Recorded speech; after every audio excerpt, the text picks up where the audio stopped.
नमस्कार दोस्तों, शुरू करती हूँ आज की कहानी। बहुत दिनों से स्कूटी का उपयोग नहीं होने से विचार आया कि इसे ओएलएक्स पर बेच दिया जाए। कीमत 30,000 डाल दी।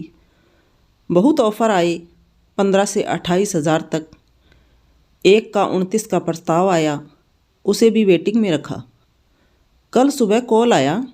उसने कहा, मैडम जी नमस्कार, आपकी गाड़ी का विज्ञापन देखा, पसंद भी आई है, परंतु 30,000 मेरे पास नहीं है। बहुत प्रयत्न किया, चॉइस ही इकट्ठा कर पाया हूँ। बेटा एमबीबीएस के अंतिम वर्ष में है। बहुत मेहनत की है उसने, कभी पैदल, कभी साइकिल, कभी बस, कभी किसी के साथ। सोचा अंतिम वर्ष तो वह अपनी गाड़ी से ही जाए। आप कृपया स्कूटी मुझे ही दीजिएगा।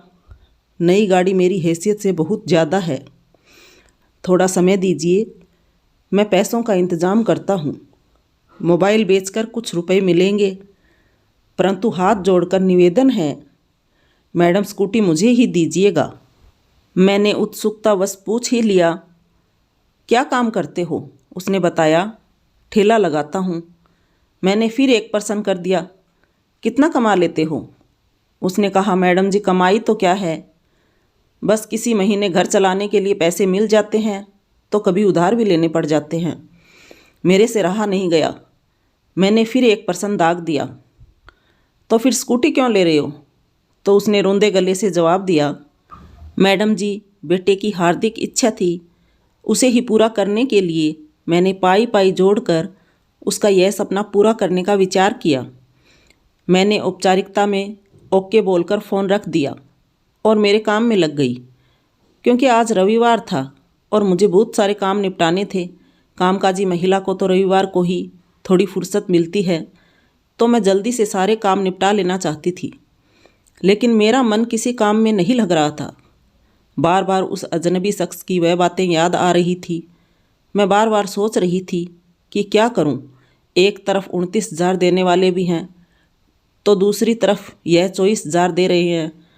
मेरा मन कभी स्वार्थी हो रहा था तो कभी उस शख्स की कुछ मदद करने का विचार आ रहा था।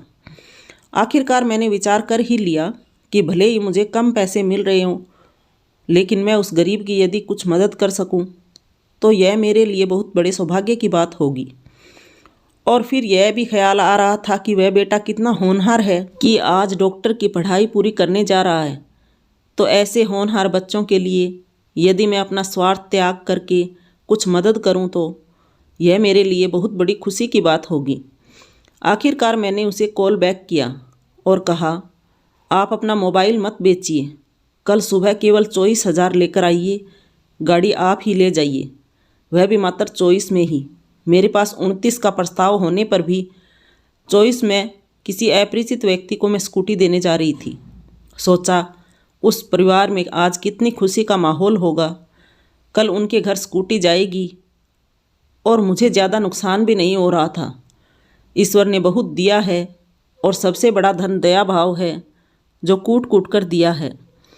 अगली सुबह उसने कम से कम 6-7 बार फ़ोन किया, मैडम जी कितने बजे आऊँ?